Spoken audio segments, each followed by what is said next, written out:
when I first went to see our next movie, Scout's Guide to the Zombie Apocalypse, in the theater, I felt like I was walking to the gallows. The reviews were bad, there was no marketing, and it was only showing in a few theaters. So I prepared myself mentally for a train wreck on part of Identity Thief or, God forbid, Neighbors 2. And then when it started, the camera pans up to the long-haired guy from Workaholics, just like this ridiculous pop song, and I just started laughing. And I kept laughing through the most ridiculous opening scene to a zombie movie I've ever seen. And then I kept laughing more as it went into the story. And I kept laughing all the way through until the little credit cookie at the end. And I had a blast with this movie. So it's called Scout's Guide to the Zombie Apocalypse. And as much as I like Zombieland, this is 10 times better. Something I can say with complete confidence. It tells the story of a trio of high school students, Carter, Augie, and for some reason I can't remember the lead character's name, but whatever. I can't help you here. Shut up. I'm bad. So, anyway, they're on a scouting trip so Augie can get his Condor badge. But Carter desperately wants to go to this secret senior party that he's just been invited to. So the other two decide to ditch camp after Augie is asleep, go to the party, and then come back before Augie wakes up. Of course, those plans go awry when the town comes under the cloud of zombie fever, and things go to hilarious hell very fast. And okay, so this is the zombie comedy. The zombie movie has been done to death. Let's just say it. All right, and even it's so overproduced that even the zombie comedy desperately needs some new life. But you know what? This movie gives it a whole lot of new life because it works so hard to create new jokes for zombies. And some of this stuff, I'm not going to give everything away, but some of this stuff is just like, you can't think this stuff up. You've got, zombies on roller skates. You've got zombie cats. You've got zombies on trampolines. Zombies on rascals. And you even have someone giving CPR to a zombie. You can't argue with this stuff.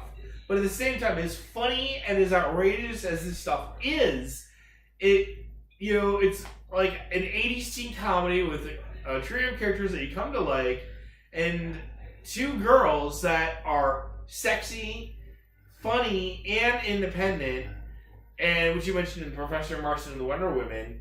And this is like an 80s teen comedy that John Hughes might have made, but with zombies. And some of the most outrageous and tasteless humor, like, that would make Judd Apatow blush.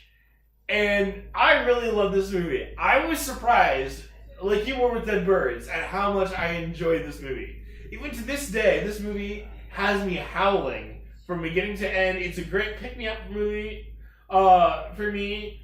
It ended up at number 4 on my top 10 list that year. So I give it a perfect 4 out of 4 without apologies. So, apparently you're more in touch with your inner teenage boy than I am. And proud of it. Hey, I'm not knocking it. I want to enjoy the humor of this film, but I hated this film. I didn't like bull. it. No, you I are didn't like so. it at all. You are such a I didn't liar. like it at all. You are such You mentioned a that liar. opening scene, and I thought like that set the tone, and it set the tone in a negative note for me because it was so. It was stupid, but not Yes! funny. It was stupid. It was And hilarious. the zombies just like the guy's just like he's in this top secret place and he's just the biggest idiot and he's allowed to go in this place, and then the zombie guy is like just go in there and screw everything up. The zombie guy's right there. It was that right there. I mean, Oh was my dumb. God. But it's a comedy. But you can The doctor's desperately trying to get like a bag of chips for the vending machine when it's stuck, and he this janitor's being thrown across the room by a recently awakened zombie. Oh, Okay, look. stuffing Tic Tacs down the zombie's mouth to give him CPR. That was funny. That was funny. Okay, you mentioned Zombieland. It felt like two teenage boys sat there and said, let's take Shaun of the Dead and Zombieland, two very successful, well-loved zombie comedies, and let's just throw in a bunch of absurdist humor in there, just steal those stories completely. From we're going to go rescue the girl that he likes, or whatever, the Shaun of the Dead element, to then the Zombieland, I mean, with the Shaun of the Dead wasn't even that good. group. This was so much Shaun of better. the Dead is a beloved zombie film. I don't love it like as much as some people do, but it's a good zombie comedy. And in Zombieland, this film is unnecessary. There's a reason why I didn't get any marketing, because one, not necessary, and what it brings new to it, it's absurd. I mean, you mentioned a trampoline scene, and you know what happens during the trampoline scene. There's just zombies on the trampoline. Yes, oh my god, that scene had me howling. Oh my god! I was laughing so hard I couldn't breathe. And this was the 1990s, before like the Fairley Brothers came along, and you saw something like this that. puts the Fairley Brothers to shame. The stuff that goes on in this movie, even the Fairley Brothers. 90s Fairley Brothers is amongst the best comedies of cinematic history. King Panda, Something to Marry, yes. But You they guys didn't even have come close to how Irene, raunchy this movie is. I know, but I'm saying it's just, when they did that stuff, it was shocking and it was real. This is just like, let's put this in there and then just extend it, and you know what I'm talking about. Extend the scene amongst other things. And what about the performances? The performances by the three actors were definitely spot on.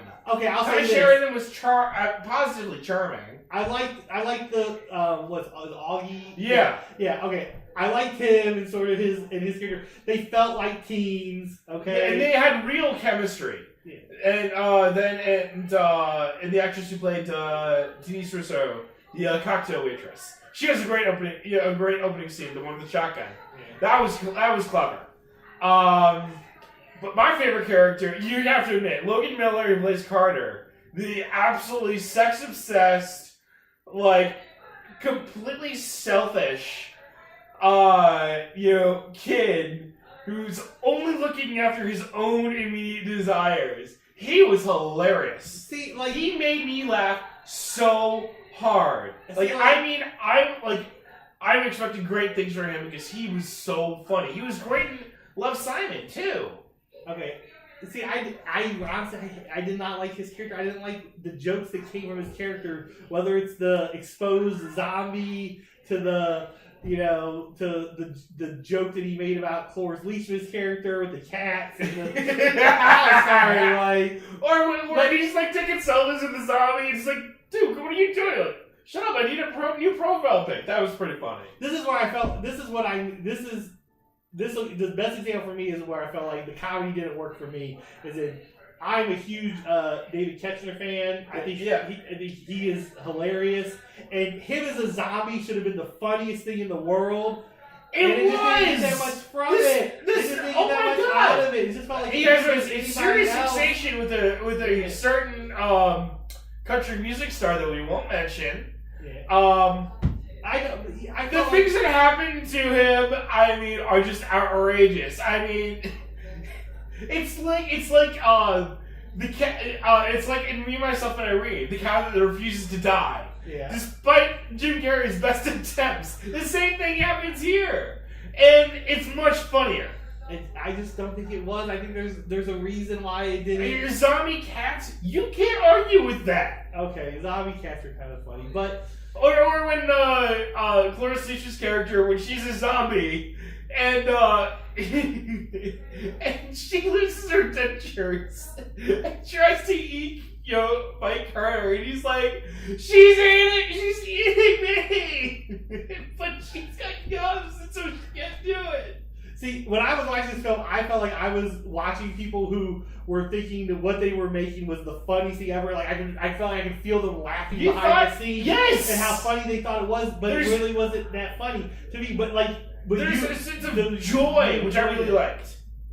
There's a sense of joy to this movie. A lot of modern comedies are so concerned with being ironic and cynical and twisted and topical that they forget to be funny and have fun. This movie was fun. Yeah. It was a blast. Credit, they went for the comedy 100%, and that's the best way to do it for a comedy. But yes, again, it didn't work for me. I feel like a lot of people are gonna be like, "Why did I hear about this film?" Especially since the main character now is much higher profile, starring Ready Player One. And he's in the new X-Men movies. Right, He's right. not very good in those, but Yeah. whatever.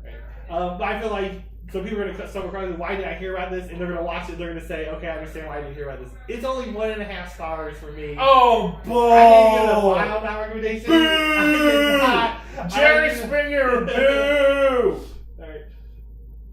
Unbelievable, man. Unbelievable. Again, I like to say sorry so often. Please leave comments to tell Mike here just how wrong he is about this Hey, film. this is the guy who didn't like Ichiro Matsumoto or Confession. Remember that, okay? So he's the one with no taste. And yes, Scott the Zombie Apocalypse is in the worst possible taste. Absolutely, I agree with you on that. That's what made it so funny. It's so cheerfully grotesque and raunchy. More immature. Yes! This falls into the same things that you knock Seth Rogen films for. Is the same type of comedy here. Where Here's the difference. Seth Rogen takes a joke that isn't funny, and then he just riffs on it for 10 minutes. These guys take a joke of a similar level of immaturity, and then they make the joke, and then they move on. Like the scene with the cats, that has like 10 different jokes in it. Or the trampoline. Remember when Carter was like, you've never been into a girl's room before. It's like, your mom doesn't count. It's like, no. Your cousin doesn't count. Your sister doesn't count. That was funny. See, you're like it right now. I said the cats were funny. I hope to to enjoy a film at the level you enjoy talking about this film soon. Because, hey. You knocked Burke and Hare. You knocked this. I mean, what next? You're gonna knock Dead Birds was a superior film of the three. Bull! Bull! See, this movie, the first time I saw it, I was like freaked out as much as I was laughing. Oh, come on. There was Yes! nothing scary about this film. At any point in time were you ever in fear for the character? Slightly yes. I'm sorry. No one's getting... Slightly yes. When Augie is... When Everett's getting freaked out at Augie, and then you see the little cats come up behind him, that's as scary as it is funny. Okay, fine. Mildly scary. But this movie has... top 4? I mean, number 4 on your for top that year. Yes! Year? Wow. That blows me away. I will not... Look, everybody... Some people love films that I hate, but top 4... I got to year, see yes. top... Okay, I would like to review. I'm going to go back and review your top 10 list. Yes! Because I was going to be, blown away and the other films got pushed out. Wait. It was for this film. 15, right? Or 14? Was it the same year as Boyhood? I'm not sure. Because if memory serves, don't quote me on this, but if memory serves, that year it went, Boyhood was number 1, In the Heart of the Sea was number 2, Brooklyn was number 3, and Scott of the Zombie Apocalypse was number 4. Alright. You have absolutely no taste. Wow. I think based on what you're telling me, just those beginning films, I have a feeling that you were in a very generous and good mood while you were seeing films that year. It must have been a good time in your life to have, those were your top films. You are not going to knock Boyhood. You're going to knock Boyhood right now? Boyhood is overrated. It was exciting we're getting so off track here. In the Heart of the Sea? Yes! No. I saw it in IMAX 3D and I thought it was awe-inspiring. And Brooklyn was one of the most romantic movies I've seen since Titanic. I've not seen Brooklyn, so I really shouldn't say it. But Boyhood and In the Heart of the Sea, there's no way those would have made my top 10 films for that year. What are you gonna? Hey, you know what? You're the one who was loudly proclaimed repeatedly that you liked God's Not Dead. Okay, so that is sort of like reputation of taste that you have goes right out the window. Okay? Because this is, the only, worthwhile, service that movie provides is just as a cinematic car wreck. But this movie is, on an artistic level, no, it's not a great movie. But it's really? funny. Are you sure? It's funny. Oh my gosh. We are going to one day, we are going to put a challenge for people to go through and to really give a way of showing who they agree with on these films. And I guarantee you that it's going to be lopsided in my favor based on most of these films. Like I said, I'm willing to admit that certain times I'm not in the majority, but you have such a strong recommendation for films that I know most people will not enjoy, even in the least. I'll be generous with the 1.5 stars on this. It was a chore to get through. I'm giving a little bit because there's a couple laughs in it. For example, I said the cats were funny. Okay. And you have to admit that Logan Miller as Carter, he was funny. No, he was not funny. He made me laugh as soon as he. Sex Obsessed Teen Boys has been done a million times. Yes, but it was his energy and his overwhelming obsession with his most immediate desires. That was funny, and I'm astonished. I'm astonished. I'm astonished you like this film. You liked Dead Birds more than this. Unbelievable.